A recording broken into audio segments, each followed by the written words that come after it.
High guys, আমি Mohammad Moshiur Rahman and welcome to our channel triple tech talks. আশা করি সবাই ভালো আছেন। আজকে আমাদের AutoCAD electrical basic to advance কোর্সের 10তম ক্লাস। আজকে আমরা মূলত এক্স ওয়াই গ্রিড সেট এবং এক্স জোন সেট দেখব, যা আমাদের ইনসার্ট লাডারের অপশন ছিল। গত ক্লাসে আমরা বলছিলাম পরবর্তী ক্লাসে আমরা এই এক্স ওয়াই গ্রিড সেট এবং এক্স জোন সেট দেখব।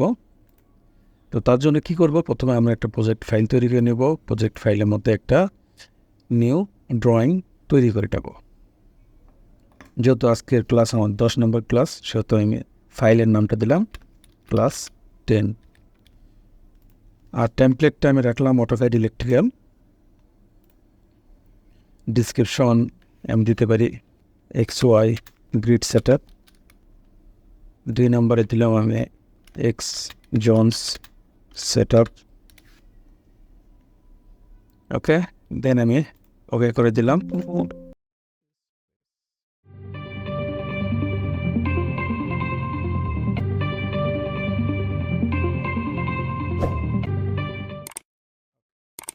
আমাদের প্রজেক্ট ফাইলে একটা নিউ ড্রয়িং অ্যাড হয়েছে। তো আমি এইটাতে করব কি, আমার মাউসের রাইট সাইডে ক্লিক করলে প্রপার্টিস যে অপশনটা আছে, আমরা সে প্রপার্টিসে যাব। দেন দেখতে পারবো ড্রয়িং প্রপার্টিস। ড্রয়িং প্রপার্টিসে ক্লিক করলে এরকম একটা উইন্ডো আমাদের সামনে ওপেন হবে। তো এখানে ড্রয়িং প্রপার্টিসের মতো অনেকগুলো অপশন আছে, যেমন drawing setting, component, wire number, cross reference, style, drawing format. তো এগুলো আপনারা দেখে নেবেন। যেমন এখানে আমরা 2টা ডিসক্রিপশন দিয়েছি, এখানে নাম দেওয়া আছে আমাদের। তারপর কম্পোনেন্ট এখানে অ্যাড করা আছে, যেগুলো ওয়্যার নাম্বার যেভাবে আমাদের অ্যাড করা আছে 1 2 3। ক্রস রেফারেন্স, দেন আমি স্টাইল, এখানে বিভিন্ন ধরনের স্টাইল আছে। দেখেন ফরম্যাটগুলো আমার চেঞ্জ হবে 1 2 3 4 এভাবে যদি। তো আমার নর্মালি যে 1 আছে সেটাই থাক। এভাবে এখানেও দেখতে পারবেন স্টাইলগুলো চেঞ্জ হয়ে যাচ্ছে। এগুলো একটু দেখে নিন আপনারা। আমাদের দরকার হলো ড্রয়িং ফরম্যাট। এখানে বিভিন্ন ধরনের অপশন আছে, যেমন লাডার ডিফল্ট, মাল্টিওয়ার স্পেসিং আছে। আমি কি করব, গ্রিড সেট আপ করবো, এই জন্য আমাদের এখানে ফরম্যাট রেফারেন্সিং আছে। এখানে এক্স ওয়াই গ্রিড এবং এক্স জোন আছে। আমি X Y grid set up করবো, যার জন্য এক্স ওয়াই দিলাম। প্রথমত দেখেন, যখন আমি নর্মালি ছিল তখন যখন আমি দিতাম, তখন দেখেন এখানে 100 101 102 এইভাবে রেফারেন্স দেওয়া আছে। যখন আমি এক্স ওয়াই দিলাম তখন দেখেন এ বি সি এদিকে, আর হরিজন্টালি আমার দেখাচ্ছে, আর এইদিকে দেখাচ্ছে আমাদের 1 2 এভাবে যাচ্ছে। তো আমি এখানে কী করবো, সেট আপ করবো। সেট আপ করার পরে আমাদের পিক করতে বলছে, যে পয়েন্ট থেকে আমি রেফারেন্সটা নেব সেই পয়েন্টটাকে পিক করতে বলছে। এই পিক করা আবার দুইভাবে যায়, একটা যে কোনো পয়েন্ট থেকে আমি পিক করতে পারি, আরেকটা হলো একটা লাইন কমান্ড নিয়ে লাইন ড্র করে সেখান থেকে আমি পিক করতে পারি। তো প্রথমত আমি যে কোনো একটা পয়েন্ট থেকে নিয়ে দেখাই, তো পিক করলাম, যে কোনো একটা পয়েন্ট থেকে পিক করলাম। দেন এখানে আমাদের এক্স এবং ওয়াইয়ের ভ্যালুগুলো চলে আসছে। স্পেসিং বলছে স্পেসিং 2 ইঞ্চি, এটা যেহেতু ইঞ্চিতে আছে আমার এই শিটটা, সেহেতু ইঞ্চিতে আসবে। তো আমি এটাতে দিলাম কয়টা আমি নিতে চাচ্ছি, যেমন আমি যে কয়টা দিব হরিজন্টাল এবং ভার্টিক্যাল, যে কয়টা নাম্বারিং করব সেগুলোকে কমা আকারে লিখতে হবে। যেমন A B C D E F G H. তো আমি সব ছোটো হাতের দিই এর। তো আমি নিয়েছি 8টা, সেহেতু ভার্টিক্যালে আমার রাখতে হবে 8টা। দেন 3 4 5 6 7 অ্যান্ড 8। দেন আমার এখানে আর কোনো কাজ নেই, আমি কী করবো, ওকে করে দেবো। দেন এখানে ইঞ্চি আছে, ইঞ্চি স্কেল 2 মিলিমিটার, তো আমি ইঞ্চিতে রাখবো। আমি এখন ওকে করে দিলাম। নাও আমার কাজ কি, এখানে আমরা স্কিমেটিকে ঢুকলে যে আমাদের ইনসার্ট লাডার আছে, সেটার পুল ডাউন মেনুতে ক্লিক করলে X Y grid set up আছে। এক্স ওয়াই গ্রিড সেট আপে আমি ক্লিক করলাম। দেন এরকম একটা উইন্ডো আমার সামনে ওপেন হয়ে গেল। সেখানে আমাদের বলা আছে পিক করা আছে, মানে আমি প্রপার্টিসে গিয়ে যে কাজটা করছি সেটা অটোমেটিক এখানে চলে এসছে। এখানে আমাদের শুধু একটাই কাজ, insert X Y grid level. যদি আমি এখানে দিই, দেখেন আমাদের হরিজন্টাল এবং ভার্টিক্যাল দুইটাই 8 করে কাউন্ট করা আছে, সেটা দেখাচ্ছে। দেন আমি ওকে করে দিলে দেখেন আমাদের লেভেলিং হয়ে গেছে, A B C D E F এরপরে চলে আসছে, এদিকে আসছে 1 2 3 4। তো এটা আরেকভাবে করা যায়, তাই আমি ওইভাবে একটু দেখাই। আর এটা ইঞ্চি না ফিটে আছে, সেটা সেট করার জন্য আমি আগের ভিডিওতে দেখাইছি, আরেকবার দেখাই। ইউনিট আপনারা লিখবেন ইউনিটস, দেন এন্টার চাপলে দেখেন এরকম আপনাদের ড্রয়িং ইউনিটস নামে একটা উইন্ডো ওপেন হবে। সেখানে আপনারা ইঞ্জিনিয়ারিং সেট আপ করে নেবেন। দেন 0 এখানে ইঞ্চি দেওয়া আছে, আমি ইঞ্চিতে নিলাম, ইন্টারন্যাশনাল, দেন আমি এখানে ওকে করে দিলাম। এখন আমার কাজ কি, আমি করবো কি, এখানে গ্রিড অপশন এবং স্ন্যাপ মোড যেটা সেটা অফ করে দিলাম এবং পোলার ট্র্যাকিং যে মোডটা সেটা অন থাকতে হবে। এখানে পুল ডাউন মেনু থেকে আমাদের 45, 90 এটা সিলেক্ট করতে হবে।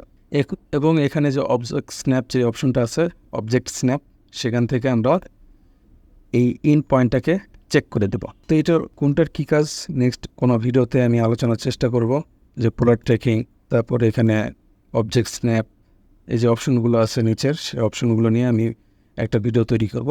আজকে এই ভিডিওর জন্য আমাদের ইন পয়েন্ট লাগবে, এই জন্য ইন পয়েন্টটাকে আমি চেক করে দিলাম। দেন আমি একটা লাইন কমান্ড নিলাম। এখন আমার কাজ কি, এখান থেকে যে কোনো একটা পয়েন্ট থেকে আমি ক্লিক করলাম। দেন আমি লাইনটাকে 45 ডিগ্রি অ্যাঙ্গেল করে আমি 2 ইঞ্চি পরিমাণ ড্র করে নিলাম।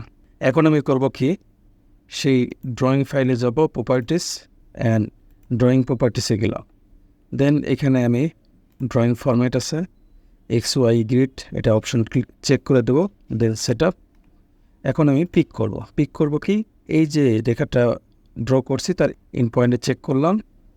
দেন আমি কয়টায় রাখলাম, আপনারা আরও রাখতে পারেন, যেমন আমি IJK আমি দিলাম 9, 10, 11, 12 পর্যন্ত হবে। তো এটা এখানে খেয়াল রাখবেন যে কমাগুলো খুবই ইম্পর্ট্যান্ট, হ্যাঁ, কমাগুলো মিস করা যাবে না। দেন ওকে করে দিলাম। এগিয়ে নোকে নাও এই ইনসার্ট লাডারে XY গ্রিড সেট আপে যাবো।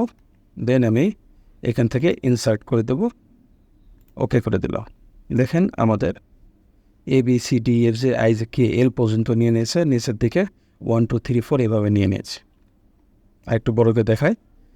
তো এটা হলো মূলত রেফারেন্স কাজ করার জন্য। যদি আমি একটা আইকন নিয়ে দেখাই,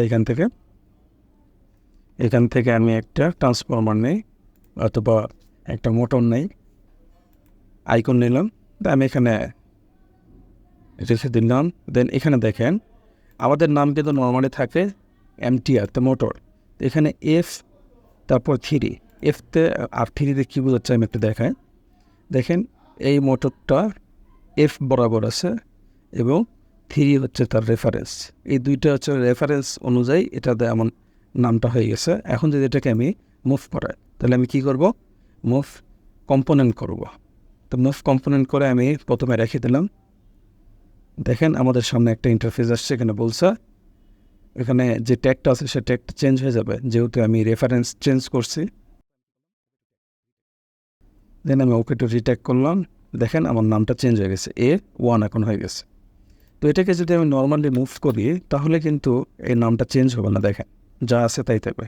তো এটাকে নর্মালি চেঞ্জ করা যাবে না, এই জন্য আমাদের যে রাইট সাইডে ক্লিক করলে যে অপশনগুলো আসে, যেহেতু এটা একটা কম্পোনেন্ট, সেহেতু আমাদের সেই অনুযায়ী আমাদেরকে মুভ করতে হবে। এখন দেখেন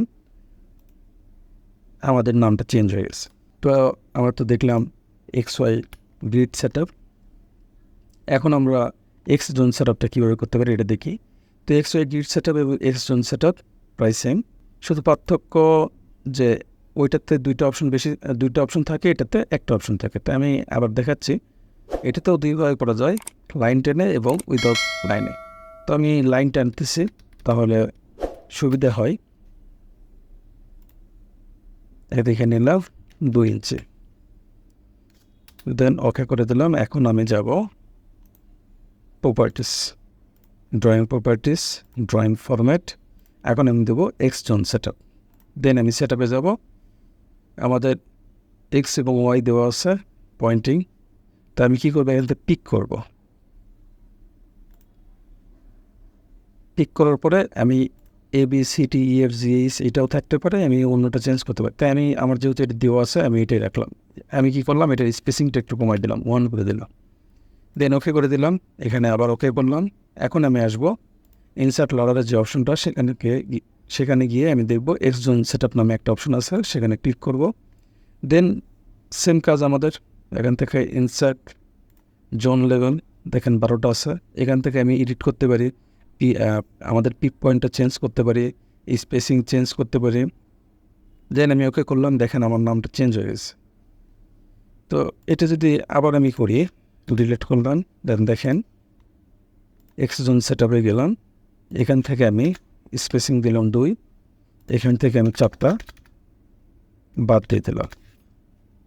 তো এখান থেকে আমি ইনসার্ট করলাম, দেখেন আমার এখানে 8টা অটোমেটিক চলে আসছে যখন আমি এখান থেকে চেঞ্জ করে দিয়েছি।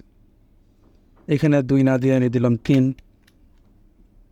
ওকে করলাম, দেখেন স্পেসিংটা বৃদ্ধি পেয়েছে এবং আমার 8টা চলে আসছে। তো এক্স জোন সেট আপ শুধু এক্স অক্ষ বরাবর আসবে, আর Y X Y grid set up হলে এক্স এবং ওয়াই দুইভাবে আসবে। তো এই হলো কাজ। তো এখানে একটি ইকুইপমেন্ট আইকন নিয়ে দেখাই আমি। তো এখানে আমি মোটরে গেলাম, এখানে মোটর না নিয়ে আমি একটা লাইট নেই, রেড স্ট্যান্ডার্ড একটা লাইট নিলাম, এটাকে এখানে ক্লিক করলাম, দেখেন এলটি, আর সাথে যে বিটা আছে সে বি হলো তার রেফারেন্স নাম্বার, এই বি। এটাকে যদি আমি মুভ করি, দেখেন নামটা চেঞ্জ হয়ে যাবে। রিটেক করলাম, দেখেন আমাদের সি চলে আসছে। তো এটার ক্ষেত্রে আমাদের অনেক সুবিধা আছে, যখন আমরা কোনো বড় ড্রয়িং করি তখন এবার রেফারেন্স দিলে আমাদের কাজের অনেক সুবিধা হয়ে যায়, অটোমেটিক ট্যাগ হয়ে যায়। এখানে যদি আমি এখন লাডার ইনসার্ট করতে পারি, দেখেন লাডার ইনসার্ট করলাম, কিন্তু আমার লাডার ইনসার্ট করার ফলে এই যে অপশনে যে নামটা বা রেফারেন্স রাং নাম্বার যে রেফারেন্স ছিল সেই রেফারেন্সটা আমরা কিন্তু আর পাচ্ছি না, কারণ আমরা কি গ্রিড সেট আপটা চেঞ্জ করে দিয়েছি। এখন যদি আমি গ্রিড সেট আপটা অফ করে দিই, তাহলে ইনসার্ট লাডার করলে, যেহেতু আমার এখানে করা আছে, আমি একটু প্রপার্টিসটা চেঞ্জ করতে হবে, না হলে আমাদের গ্রিড সেট আপটা আসবে না, লাডারটা ঠিক মতো হবে না। এখন আমি করবো কি, রেফারেন্স নাম্বার যদি দিই তাহলে আমি কি লাডারটা ইনসার্ট করলে লাডার যে রাং নাম্বার আছে সেটা আসবে। তো আমি কী করলাম, রেফারেন্স নাম্বার রেখে দিলাম, দেন ওকে করলাম। এখন আমি করবো কি, ইনসার্ট লাডার নেব, এখান থেকে রাং নাম্বার নিলাম না, আমি কাস্টমাইজ করব যে কয়টা আমার দরকার পড়ে, এখান থেকে নিলাম, ইন করে দিলাম, দেখেন আমার রেফারেন্স নাম্বার চলে আসছে। আরেকবার দেখেন আমি, দেখেন এখানে রেফারেন্স নাম্বার কিন্তু এখন শো করতেছে। আর যখন আপনাদের এই প্রপার্টিসে গিয়ে দেখায়, যখন আপনারা এই X Y grid set up অথবা এক্স জোন সেট আপ করবেন, তখন কিন্তু আপনারা যখন ইনসার্ট লাডারে যান এই জিনিস আর কাজ করে না, তখন এটা কি স্কিপ হয়ে থাকে। তো এই জিনিসটা খেয়াল রাখবেন, যদি যখন আপনারা লাডার নিচ্ছেন, লাডার নাম্বার আপনাদের প্রয়োজন, কিন্তু আপনারা যদি আবার ওটাতে X Y zone grid set up অথবা X zone set up check করে রাখেন, তাহলে কিন্তু এই রেফারেন্স নাম্বারগুলো আসবে না। তো সবাই ভালো থাকবেন, আজকের ভিডিও পর্যন্তই। সামনের ভিডিওগুলোতে চেষ্টা করব আমরা কোনো ডায়াগ্রাম বা চিত্র নিয়ে আলোচনা করার জন্য কিভাবে একটা ডায়াগ্রাম তৈরি করতে পারি, ইলেকট্রিক্যাল সার্কিট ড্র করতে পারি, একটা 3 ফেজ মোটরের কানেকশন কীভাবে দিতে পারি, block diagram, circuit diagram, wiring schedule, block diagram বা পার্ট লিস্ট, লাডার ডায়াগ্রাম দেখার চেষ্টা করবো। তো সে পর্যন্ত সবাই ভালো থাকবেন, সুস্থ থাকবেন, আর ভিডিও ভালো লাগলে লাইক করবেন এবং কমেন্টস করে জানাবেন আপনার মতামত। খোদা হাফেজ।